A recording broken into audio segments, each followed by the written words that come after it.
విశాఖపట్నం ఓ మహిళ ఊపిరి తీస్తే ప్రేమ వ్యవహారంలో ఓ యువతి ప్రాణం తీసుకుంది. సేడిస్ట్ భర్త గొడ్డలి వేటుకు ఓ ఇల్లాలి తీవ్ర గాయాల పాలైంది. చనిపోయిన భర్త ఆస్తి కోసం మెట్టింటి పోరు పడలేక ఓ మహిళ పోలీస్ స్టేషన్ మెట్లెక్కింది. పోలీస్ స్టేషన్లో బిడ్డతో సహా కన్నీళ్లు పెట్టుకుంటున్న ఈ మహిళ పేరు పూర్ణిమ.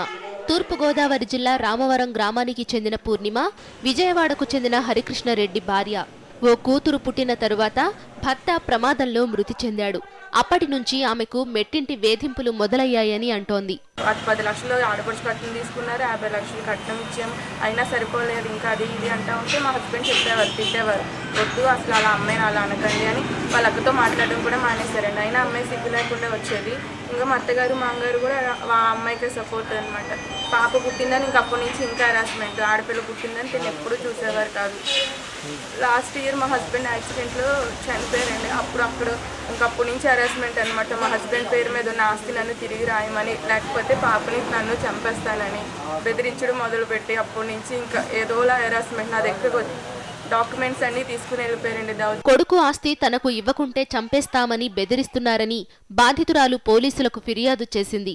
పూర్ణిమకు అండగా మహిళా సంఘాలు నిలిచాయి. ఆ అమ్మాయికి మేమే అడగట్లేదండి, వాళ్ళ ఆస్తులు ఏవేజీలు ఏమీ అడగట్లేదు. అమ్మాయికి న్యాయం చేయమని అడుగుతున్నామండి. ఆ అమ్మాయికి రావాల్సిన అమ్మాయికి మేము కోరుకుంటున్నామండి. ఆ పసిబిడ్డను పట్టుకుని ఆ బిడ్డను మాకు ఇచ్చేసి నువ్వు వేరే పెళ్లి చేసుకుంటే ఇలాంటి వాళ్ళు ఎక్కడ ఉంటారండి? ఇలాంటి సంసార కుటుంబాలు ఇలాంటి మాటలు రావు కదండి. మరి ఆవిడకి మాట్లాడే అవసరం మాకు అర్థం కావట్లేదండి. నిజంగా అమ్మాయి కన్నీరు ఏడుస్తుందండి. ఆ తల్లిదండ్రులు, ఆ మేనమామలు, ఆ కుటుంబం అంతా కూడా క్షోభించింది. ఈ ఎదవలకి ఇచ్చి పెళ్లి చేసినందుకంటే ఈవేళ ఇంతమంది ఇన్ని కుటుంబాలు సఫర్ అవుతున్నాయండి. మాకు న్యాయం జరగాలండి. ఈ స్టేషన్లో వీళ్ళు ఏ విధంగా చేస్తారో న్యాయం జరిగేదాకా మేము ఇక్కడ మెట్టు దిగలమండి. వైఎస్ఆర్ జిల్లాలో అదనపు కట్న కాటుకు ఓ మహిళ బలైంది. పెద్దరంగాపురానికి చెందిన గౌరిని ఆమె భర్త ప్రతాప్ రెడ్డి రోకలి బండతో మోదడంతో తలపగిలి మృతి చెందింది. అదనపు కట్నం కోసం మెట్టింటోళ్లు గౌరిని వేధించేవారని తెలుస్తోంది. ఈ విషయంలో గొడవకు దిగిన భర్త ఆమెను హతమార్చాడని పోలీసుల ప్రాథమిక దర్యాప్తులో తేలింది.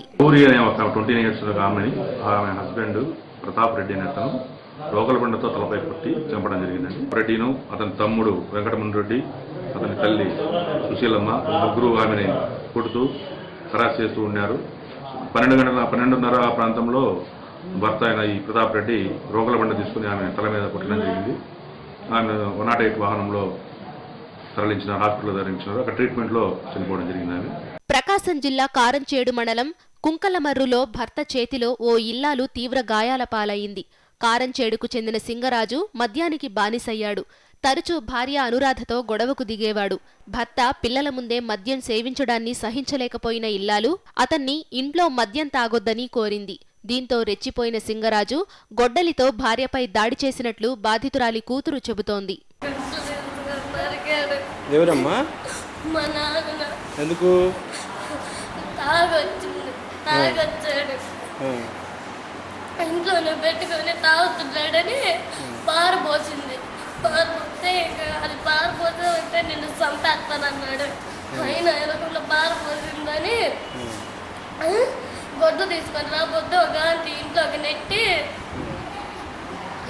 నెట్టి తలుపేసింది. నేను గడి పెట్టుకోకపోతే వచ్చి నెట్టి లేదు, గడి పెట్టబోయాడు.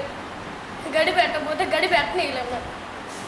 ఇంకా నువ్వెందుకు గొడ్లు పెట్టుకోవడం వచ్చావో అని అమ్మ అంటే నేను ఎక్కడ పట్టుకొని వచ్చి చూపిద్దురా అని తీసుకెళ్ళి తల మీద ఆంతిని పడిపోయింది. మరోవైపు కర్నూలు జిల్లా అవుకు మండలం రామాపురం గ్రామానికి చెందిన వహిద తాండ్రపాడు టీచర్ ట్రైనింగ్ సెంటర్లో టీటీసీ చేస్తోంది. అదే గ్రామానికి చెందిన మధు ఓ ప్రైవేట్ ఇంజనీరింగ్ కాలేజీలో మొదటి సంవత్సరం చదువుకుంటున్నాడు. వీరిద్దరూ ఒకరినొకరు ప్రేమించుకున్నట్లు తెలుస్తోంది. ఏమైందో ఏమో కానీ వహిద ఇంట్లో క్రిమిసంహారక మందు తాగి ఆత్మహత్యా యత్నానికి పాల్పడింది. ఈ విషయం తెలుసుకున్న ప్రియుడు మధు తాను ఆత్మహత్యా యత్నానికి పాల్పడ్డాడు. ఈ ఘటనల్లో వహిద మృతి చెందగా ప్రియుడు మధు ఆస్పత్రిలో చికిత్స పొందుతున్నాడు.